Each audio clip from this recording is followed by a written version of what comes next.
પ્રથમ તો આ પવિત્ર પુરુષોત્તમ માસના અંતિમ દિવસે આપ બધાને ખૂબ ખૂબ જય સિયારામ, જય ગુરુદેવ. આમ તો આ શ્રી ભગવદ્ ગુરુ આશ્રમ સૂર્ય મંદિર જૂનાગઢ દ્વારા પવિત્ર પુરુષોત્તમ માસ નિમિત્તે આખા માસની અંદર 4 ભગવદ્ કથાઓનું આયોજન કરવામાં આવ્યું હતું. પ્રથમ શ્રીમદ ભાગવત કથા, પછી રામદેવ માનસ કથા, પછી શિવકથા અને આજે જે વિરામ લઈ રહી છે એ શ્રી રામચરિત્ર માનસ કથા. આવી રીતે 4 સુંદર કથાનું આયોજન કરવામાં આવેલું.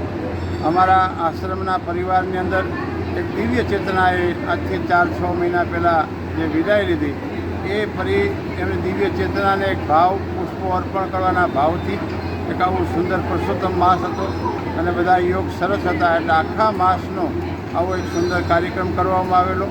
આમાં અનેક દાતાઓ દ્વારા ખૂબ સહયોગ પ્રાપ્ત થયો છે. અહીંયા જોશીપરા, સરદારપરા, આજુબાજુના વિસ્તારના જૂનાગઢના ધર્મપ્રેમી પરિવારોએ આખા માસની અંદર ભગવદ્ કથાનો ખૂબ સુંદર લાભ લીધો છે. આખા માસ માટે દરેક કોઈ પણ આવે એના માટે પ્રભુ પ્રસાદની પણ વ્યવસ્થા રાખવામાં આવેલી. અહીંયા ભગવદ્ ગુરુ આશ્રમમાં પ્રસાદ ચાલુ હતો અને સદગુરુ ત્રિકમદાસ બાપુ અન્નક્ષેત્ર ત્યાંય પણ એ આખા માસ નિમિત્તે પ્રસાદ ચાલુ રાખવામાં આવેલો. એટલે ખૂબ લોકોએ પ્રભુ ભજન કર્યું છે, પ્રભુ ભક્તિ કરી છે અને સાથે સાથે પ્રભુ પ્રસાદ લીધો છે. એટલે અમે આ કાર્યથી અમારી ખૂબ જ પ્રશંસા વ્યક્ત કરી છે કે આવું એક સુંદર કાર્યના કરવાના અમે નિમિત્ત બની શક્યા અને લોકોને ધર્મ તરફ એક ભાવના જાગે એવા શુભ ભાવના અમે એક નિમિત્ત બની અને આ કાર્ય કરી શક્યા છીએ. એવી ભગવાન પરમાત્માની પૂર્ણ કૃપા. આપ સૌને જય સિયારામ, જય ગુરુદેવ.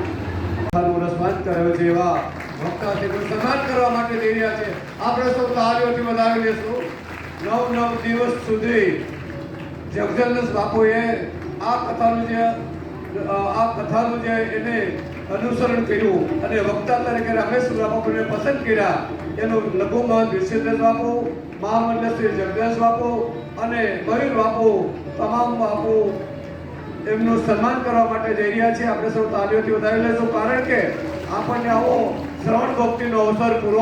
મહાદેવને તમે તમારા બાપ તરીકે સ્વીકારો નથી, તેથી તમને હનુમાનનો સ્વીકારવાનો અધિકાર છે. બાકી તમને હનુમાનને સ્વીકારવાનો અધિકાર છે.